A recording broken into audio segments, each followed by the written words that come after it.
날씨 좋다. 머그워트 에센스 한국에 입국하자마자 받아서 격리하는 내내 사용을 해보고 있는데요. 3년 숙성한 강화 약수의 유효 성분을 온전히 담은 쑥 추출물 100%의 고농축 에센스라고 합니다. 요즘에는 이렇게 세안하고 나서 이런 스펀지형 화장솜에 적셔서 얼굴에 5분간 붙여두고 있어요. 저번 브이로그에 나왔듯이 제가 타이트한 스케줄로 한국에 입국했잖아요. 그래서 막 뾰루지도 올라오고 피부 상태도 완전 엉망이었는데 바르는 즉시 수분감이 느껴지면서 예민해진 피부를 빠르게 진정시켜주고 붉은기도 빠르게 잠재워주더라고요.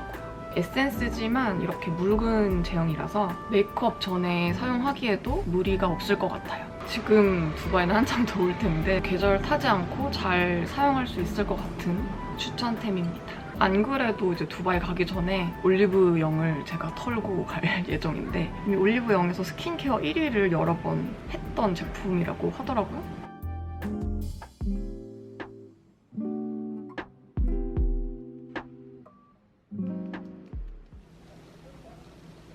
제가 격리하는 동안 정말 진짜 아무것도 안 하고 쉬느라 카메라를 안 켰거든요.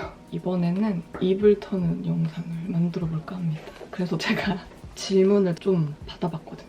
제 생각보다 많아가지고 그래서 모든 질문에 답을 드리긴 어려울 것 같지만 좀 재미있을 만한 꼽아서 제가 이번 영상에서 이야기를 좀 해볼까 합니다.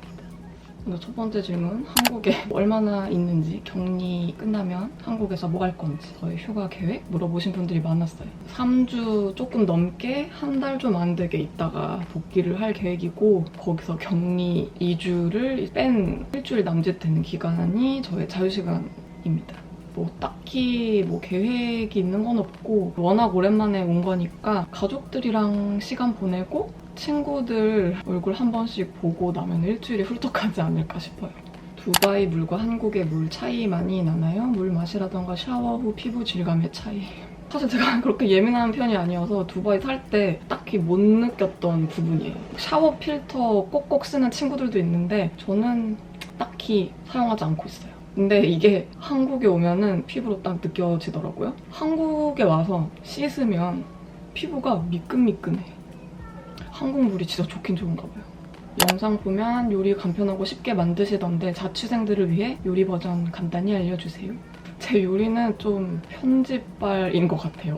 저는 아직도 칼질도 잘 못하고 빨리빨리 대충대충 그렇게는 잘하는 것 같아요. 저는 인스턴트 재료랑 레토르트 식품도 엄청 많이 먹고 시판 소스도 많이 쓰고요. 그거 거의 비슷한 한정된 범위 내에서만 요리를 합니다. 가끔 요리 유튜브 같은 거 보고 이거 따라해보고 싶다 이런 거 있으면은 따라해보는 편인데 그것도 이제 똑같이 막 한 스텝 한 스텝 따라하는 게 아니라 쓱 보고 그냥 생략도 많이 하고 갖고 있는 걸로 대충 따라하는 그런 스타일. 자취생을 위한 팁은 MSG와 시판 소스 그런 게 아닐지. 일에서 받은 스트레스 해소법? 일에서 오는 스트레스는 사실 거의 저는 없습니다. 너무나 감당할 수 있는 선의 스트레스라는 뜻인데 한국에서 직장 생활 할 때는 스트레스가 많았죠. 엄청났어요, 스트레스가. 근데 뭐 그때는 시간 나면은 친구 만나고 뭐 남자친구도 만나고 주말에 뭐 클럽 같은 데도 많이 가고 되게 정신없이 놀았던 것 같아요. 20대여서 그랬던 것도 있지만 지금은 퇴근하고 혼자 이렇게 시간 보내는 거 좋아해요. 스트레스 해소라기보다는 조용하게 나 혼자 힐링하는 그런 시간을 갖는다고 해야 되나? 취미생활 같은 거 하나쯤 갖고 있는 것도 도움이 많이 되는 것 같아요. 저 같은 경우는 뭐 영상 만들어서 올리고 그런 게 나름 저의 취미생활인 것 같고 본업이랑 많이 성격이 다른 일이다 보니까 제가 재미를 느끼면서 하고 있는 것 같습니다. 아부다비 살고 있는데 두바이 갈 때마다 어떤 식당을 갈지 고민돼요. 맛집 탑3 추천해주세요. 제 기준에 맛집이라고 할 만한 곳은 저는 사실 못 찾았습니다, 두바이에서. 맛보다는 두바이 특유의 화려하고 그런 팬시한 바이브를 즐기는 거에 의의를 두고 돌아보고 있거든요, 저도. 일단은 가격의 압박이 너무 크고 거의 저는 승무원 할인이 되는 곳 위주로 가는 것 같아요. 뭐 승무원 혜택을 받기 어려우시다면은 쿠폰 이런 거 구매해서도 많이 가시는 것 같고, 아니면 세븐나이츠라는 그런 앱에서 뭐 레이디스 나잇이나 해피아워 그런 딜을 많이 찾아보실 수 있어요. 요일별로도 다르고 하니까. 아니면 비즈니스 런치 이런 딜도 잘 돼 있고, 호텔 레스토랑에. 아니면 저도 뭐 인스타그램 뒤져서 새로 생긴 거 도전해보고 그렇게 하는 것 같아요. 답변이 좀 허무하죠. 운동하시나요? 체력이 엄청나신 것 같아요. 어디 아프신 적은 없나요?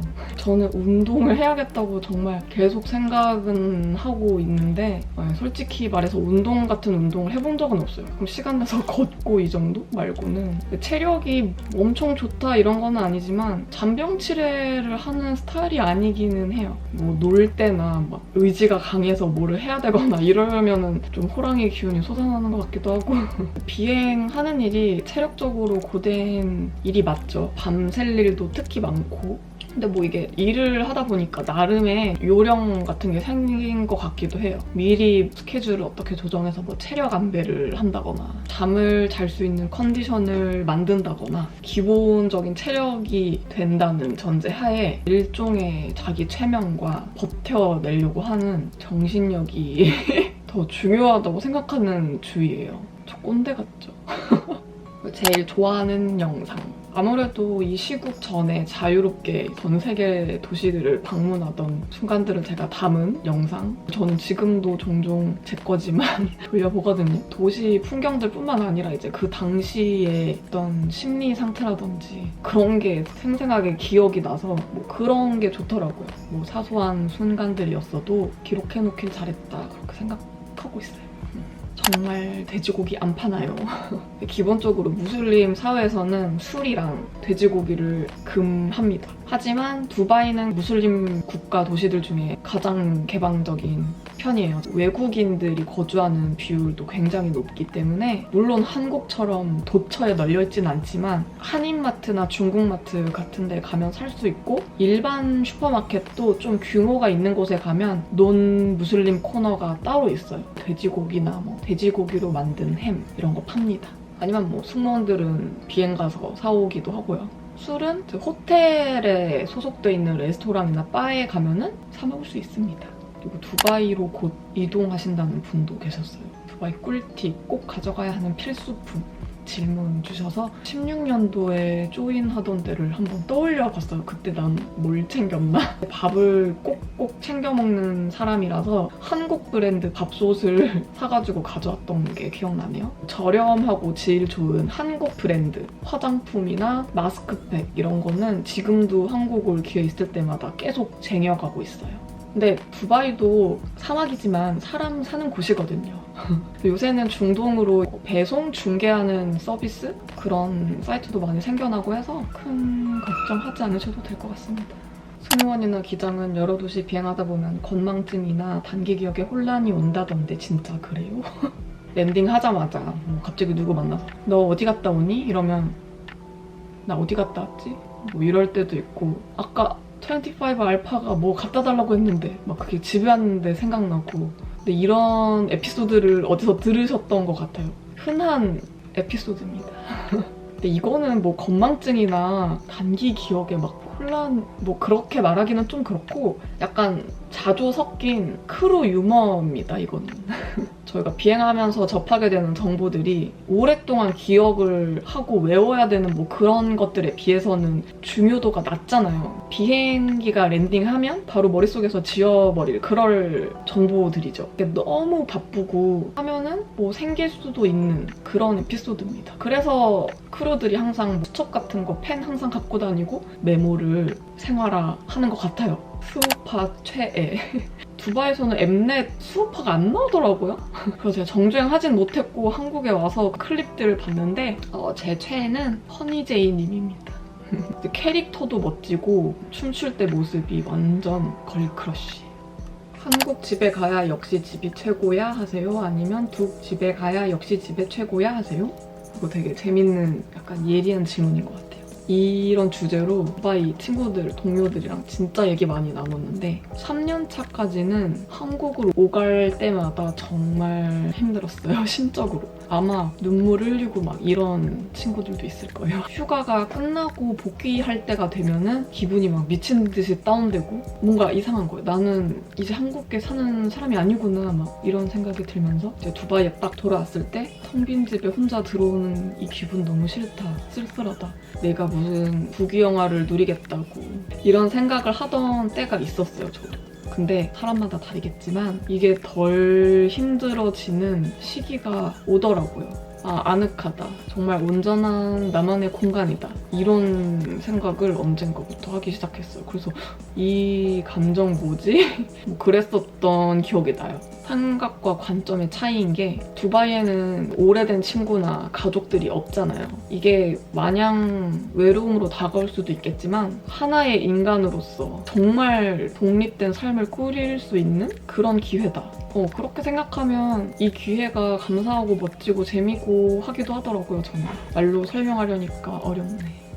두바이 말고 다른 나라에 살 수 있다면 이것도 저희 크루 친구들이랑 많이 하는 이야기인데 근데 물론 이게 잠깐 방문해본 거랑 살아보는 거는 많이 다릅니다. 누구보다도 잘 알고 있죠.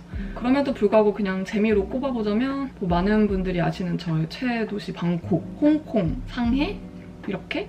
제가 두바이에 살면서 결핍을 느꼈던 게 아시안 문화거든요. 나랑 비슷한 문화권, 패션, 음식 이런 거를 공유하는 사람들 이런 게 되게 그리울 때가 많거든요. 그런 도시들로 비행을 가면은 당연히 한국이랑 다른 이국적인 면을 느낄 수 있으면서도 좋더라고요, 저는. 앞으로의 목표, 계획, 승무원 이후의 직업이라든지 라이프에 대해서 많이 궁금해 하시더라고요. 입사한 순간부터 지금까지 계속 해오고 있는 고민이에요, 사실은. 왜냐면 베이스가 내 고향이 아니니까 저의 취향이나 그런 성향 같은 게 두바이에 와서 많이 바뀐 거는 사실인 것 같아요. 그래서 뭐 예를 들면은 솔직히 적응 못할 줄 알았는데 두바이 삶에 이렇게 생각해보면은 나름 잘 살고 있는 것 같거든요. 예전에는 언젠가 한국으로 복귀하는 게 당연하다고 생각을 했었는데 당연하다고 생각하는 그 관념 때문에 거기서의 삶이 더 힘들었던 것도 있어요. 지금은 당연한 건 없다고 생각하는 걸로 바뀌었고 그렇게 변하고 있는 자신에 대해서 저 스스로도 좀 놀랄 때도 있거든요. 사실 정해놓은 목표 이런 건 아직 뚜렷하게 없고 이 시간의 흐름에 나를 맡기고 이 삶을 조금 더 누려보고 싶다고 생각하고 있어요, 현재는. 제가 옛날에 유튜브 한 지 얼마 안 됐을 때도 Q&A 영상을 한번 올린 적이 있는데 그때보단 조금 딥한 얘기를 오늘 해보지 않았나. 격리가 빨리 끝나고 다시 열심히 해서 다음에는 브이로그로 찾아올게요.